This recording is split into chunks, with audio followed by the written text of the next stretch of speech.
Okay, now we have the counters left over. Counters, basically, one should definitely clean boiling water and preferably cover, especially if you're going to be using hot things on the countertop.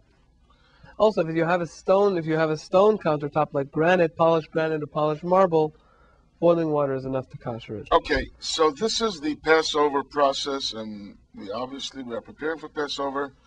So all you out there, sweat away, scraping and scrubbing, and follow Rabbi Lebovic's instructions, and you will do it properly, and you will have a lot more enjoyable Passover afterwards.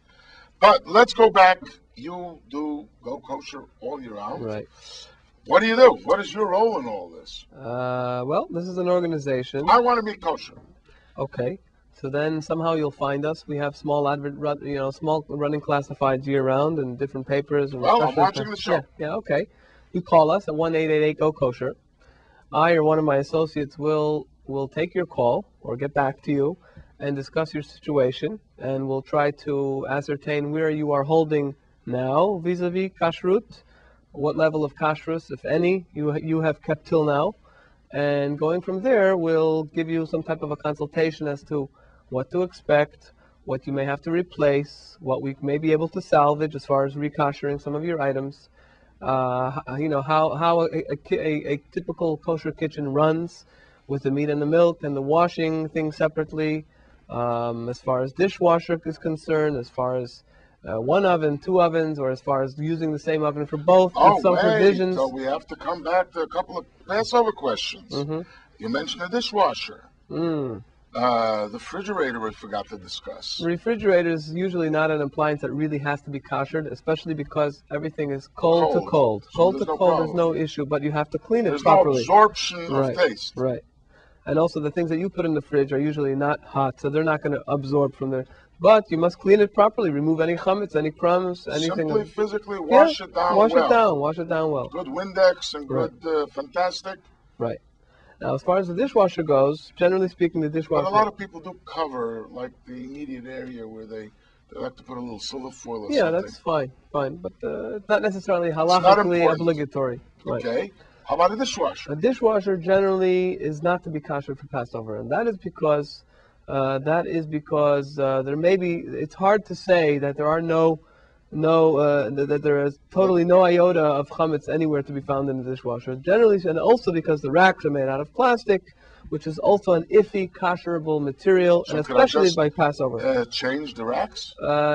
Basically, if you have I would say this: if one has a stainless steel interior, and they change the rack, then they really clean the filter out well to make sure there's nothing there, and then one could possibly kosherize it for Passover. But if it's made out of plastic interior, I would say no. Well, see, one of the reasons I wouldn't kosher, I use only paper plates and plastic on Passover. I'm embarrassed to say it, but my grandmother would whack me for it. Which brings us to dishes. Now, dishes... You spoke about utensils. Right. What do we do with dishes? Dishes, you have China, nice China. China cannot be koshered for Passover. China, you have to get separate China. China is a basically under most circumstances, is a non-kosherable material.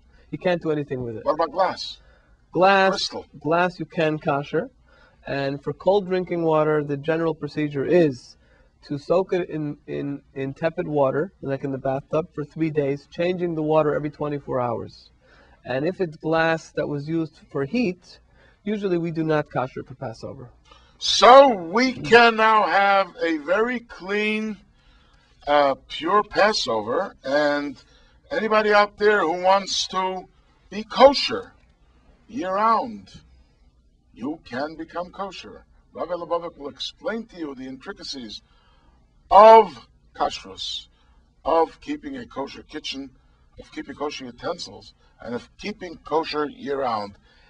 888-GO-KOSHER is the number, and you will be on your road to kashrut. And for you out there getting ready for Passover, you want to have a Passover guide, you can go onto the website www.chabad.org, and you can get your Passover guide and learn everything about Passover.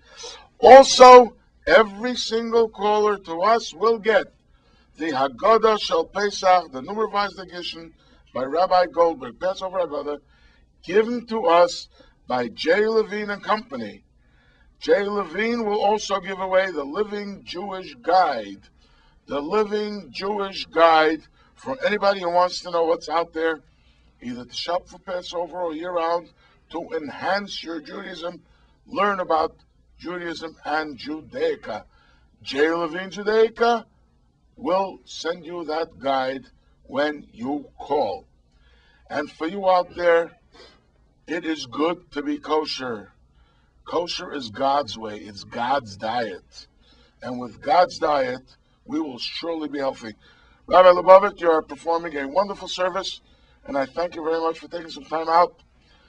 I know you're going to be back on your knees, scrubbing away, burning those torches, and playing with hot water.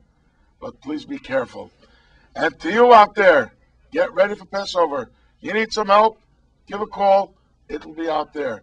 And until we meet again, hopefully with Moshiach, we wish you a kosher and happy Passover.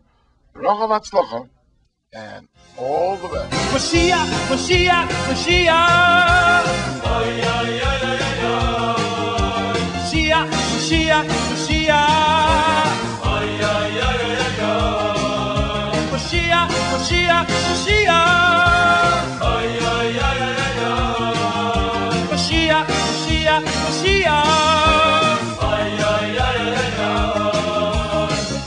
Sheismameya im kol ze hachagel lo yachagel lo bechol yom sheyavoy. Sheismameya im kol ze hachagel lo yachagel lo bechol yom sheyavoy. Sheyavoy, sheyavoy, sheyavoy, sheyavoy, yovoy. Ani ma'amin,